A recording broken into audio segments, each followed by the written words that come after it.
Après le procès des viols de Mazan, quelles sont les 3 autres affaires dans lesquelles plane l'ombre de Dominique Pellicot? Condamné en décembre à 20 ans de réclusion criminelle, l'ex-mari de Gisèle Pellicot doit être interrogé jeudi au pôle Cold Case du tribunal judiciaire de Nanterre sur 2 autres dossiers. Les enquêteurs le soupçonnent également dans une 3e affaire. Dominique Pellicot n'en a pas fini avec la justice. Après sa condamnation, mi-décembre, à 20 ans de réclusion dans le procès des viols de Mazan, une peine pour laquelle il n'a pas fait appel, l'ex-mari de Gisèle Pellicot est convoqué jeudi 30 janvier au pôle Cold Case du tribunal judiciaire de Nanterre, Hauts-de-Seine. Il doit être interrogé sur 2 affaires criminelles anciennes, non élucidées, dans lesquelles il est mis en examen. Il a déjà été entendu dans ces dossiers par la juge d'instruction, la dernière fois en octobre 2023. Il conteste jusqu'à maintenant son implication. Mais les enquêteurs s'intéressent également au septuagénaire pour une 3e agression de femme en 2004, comme le révèle jeudi la cellule investigation de Radio France.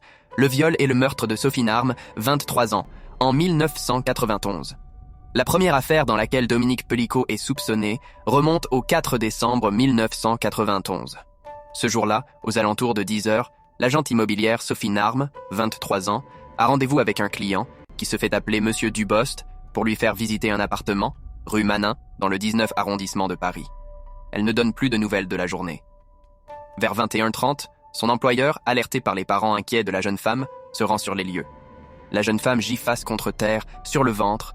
L'homme qui a commis les faits l'a entravée puis endormie à l'éther, a déchiré son soutien-gorge, l'a violée avant de l'étrangler avec la ceinture de sa jupe, a précisé à France Info l'avocate de sa famille, Florence Rowe. Pendant des années, l'enquête s'enlise. Jusqu'à ce que le pôle Cold Cases, dédié aux crimes sériels ou non élucidés, soit saisi de l'affaire. La juge d'instruction fait en effet un lien avec un autre crime commis en 1999, une tentative de viol en 1999 sur Marion, 19 ans. Le 11 mai 1999, Marion, le prénom a été modifié, une jeune femme âgée de 19 ans, est victime d'une tentative de viol avec arme commise à Villeparisis, Seine-et-Marne, alors qu'elle fait, elle aussi, visiter un appartement. Un homme est entré dans l'agence immobilière et s'est directement adressé à elle, en lui disant qu'il était à la recherche d'un appartement de façon urgente. Il était avenant et présentable, Marion ne s'est pas méfiée, expliquait à France Info Florence Rowe, également avocate de Marion. Pendant la visite d'un logement, l'homme l'attaque par derrière et appuie un tampon d'éther sur sa bouche, rapporte l'avocate. Elle se débat, il la jette au milieu de la pièce. C'est très violent. Malgré la lame sous son cou et l'effet de l'éther, sa cliente parvient à saisir les parties intimes de l'agresseur, qui la relâche sous la douleur. Elle s'échappe dans un placard qu'elle arrive à fermer à clé. Elle y reste 4 heures et finit par en ressortir. Il n'y a plus personne. Le rapprochement avec le viol et le meurtre de Sophie Narme s'est fait compte tenu notamment du mode opératoire des agressions et du contexte des faits, tous 2 commis dans le cadre d'une visite d'appartement, les 2 victimes étant toutes 2 agents immobiliers, précise à France Info le parquet de Nanterre. Les 2 dossiers mentionnent la présence de petites cordelettes et une manière similaire de dévêtir les victimes. L'agression d'une femme de 60 ans à Chelles en 2004, Dominique Pellicot, intéresse aussi les enquêteurs pour une autre affaire.